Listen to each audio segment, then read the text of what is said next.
Number 6, from Ivan Petrovich to Pyotr Ivanovich, November 14th. Dear Sir Pyotr Ivanovich, I have been waiting for 3 days. I tried to make profitable use of them. Meanwhile, I feel that politeness and good manners are the greatest ornaments for everyone.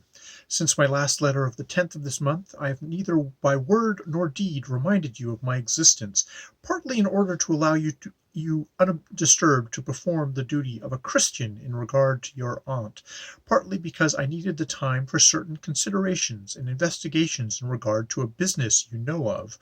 I hasten to explain myself to you in the most thoroughgoing and decisive manner.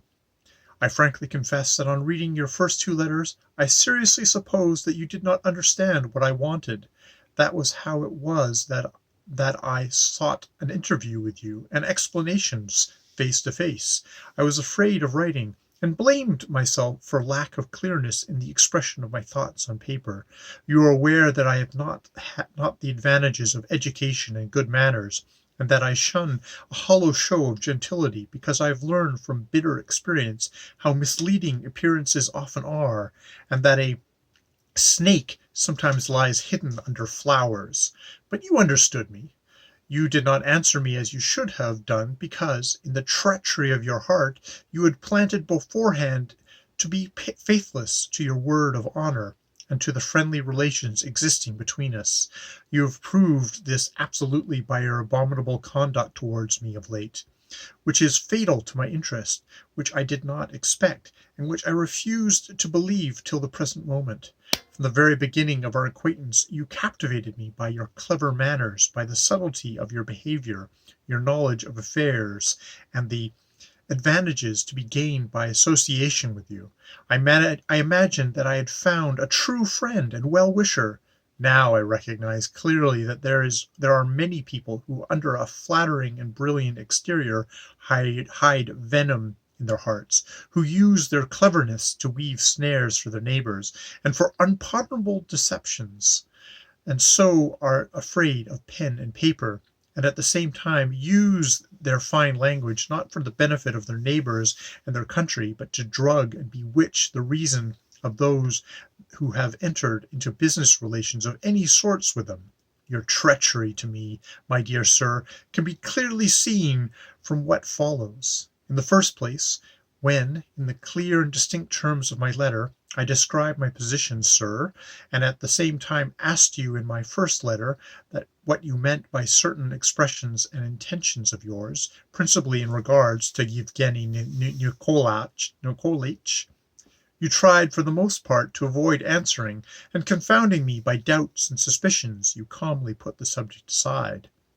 Then, after treating me in a way which cannot be described in any seemly word, you began writing that you were wounded. Pray, what am I to call that, sir, when every minute was precious to me, when you had set me running after you all over the town, you wrote pretending personal friendship, letters in which, intentionally avoiding all mentions of business, you spoke of utterly irrelevant matters, to wit, of the illness of your good lady, for whom I have, in any case, every respect, and of how your baby had been doused with rhubarb and was cutting a tooth.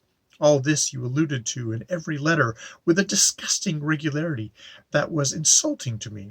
Of course, I am prepared to admit that a father's heart may be torn by the sufferings of his babe, but why make mention of this when something different, far more important and interesting, was needed? I endured it in silence, but now, when time has elapsed, I think it my duty to explain myself. Finally, treacherously deceiving me several times by making humbugging appointments, you tried, it seems, to make me play the part of a fool and a laughing-stock for you, which I never intended to be. Then, after first inviting me and thoroughly deceiving me, you informed me that you were called away to your suffering aunt, who had a stroke, precisely at 5 o'clock, as you stated with shameful exactitude. Luckily for me, sir, in the course of these 3 days I have succeeded in making inquiries, and have learnt from them that your aunt had a stroke on the day before the 7th, not long before midnight. From this fact I see that you have made use of a sacred family relation in order to deceive persons in no way concerned with them. Finally, as your last letter, you mentioned the death of your relatives as thoroughly as though it had taken place precisely at the time when I was to have visited you to consult about various business matters. But here the vileness of your arts and calculations exceed all belief, for from trustworthy information which I was able by lucky chance to obtain just in the nick of time, I have found out that your aunt died 24 hours later than the time you so impiously fixed for her decease in your letter. I shall never have done if I enumerate all the signs by which I have discovered your treachery in regard to me. It is sufficient, indeed, for any impartial observer, that in every letter you style me your true friend, and call me all sorts of polite names, which you do, to the best of my belief, for no other object than to put my conscience to sleep. I have come now to your principal act of deceit and treachery in regard to me, to wit, your continual silence in regard to everything concerning our common interests, in regard to your wicked theft of the letter in which you stated, though in language somewhat obscure and not perfectly intelligible to me, our mutual agreements, your barbarous forcible loan of 350 roubles, which you borrowed from me as your partner without giving me any receipt, and finally your abominable slanders of our common acquaintance, Yevgeny Nikolaitch. I see clearly now that you meant to show me that he was, if you will allow me to say so, like a billy goat, good for neither milk nor wool, that he was neither one thing nor the other, neither fish nor flesh, which you put down as a vice in him in your letter of the 6th instance. I knew Yevgeny Nikolaitch as a modest and well-behaved young man, whereby he may well attract, gain, and deserve respect in society.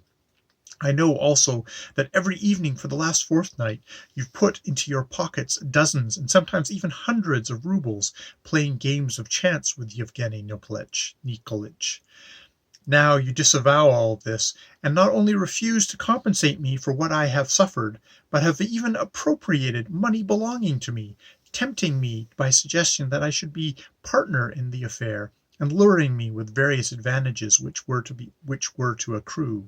After having appropriated in a most illegal way money of mine and Yevgeny Nikolaitch's, you decline to compensate me, resorting for that object to calumny, with which you may have unjustifiably blackened in my eyes a man whom I, by my effort and exertions, introduced to your house, while on the contrary, from what I hear from your friends, you are still almost slobbering over him, and give out to the whole world that he is your dearest friend, though there is no one in the world such a fool as not to guess at once what your designs are aiming at, and what your friendly relations really mean.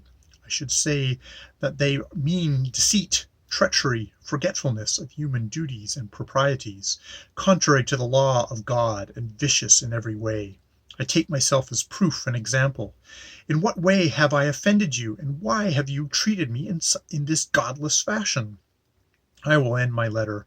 I have explained myself. Now, in conclusion, if, sir, you do not in the shortest possible time after receiving this letter return in full, first, the 350 roubles I gave you, and secondly, all the sums that should have come to me according to your promise, I will have recourse to every possible means to compel you to return it, even to open force, secondly, to the protection of the laws, and finally, to beg to inform you that I am in possession of facts which, if they remain in the hands of your humble servant, may ruin and disgrace your name in the eyes of all the world.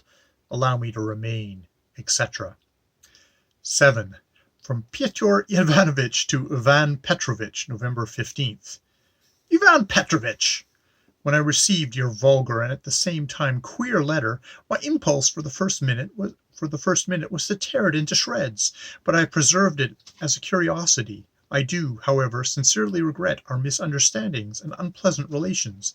I did not mean to answer you, but I am compelled by necessity. I must in these lines inform you that it would be very unpleasant for me to see you in my house at any time. My wife feels the same. She is in delicate health, and the smell of tar upsets her. My wife sends your wife the book Don Quixote de la Mancha, with her sincere thanks.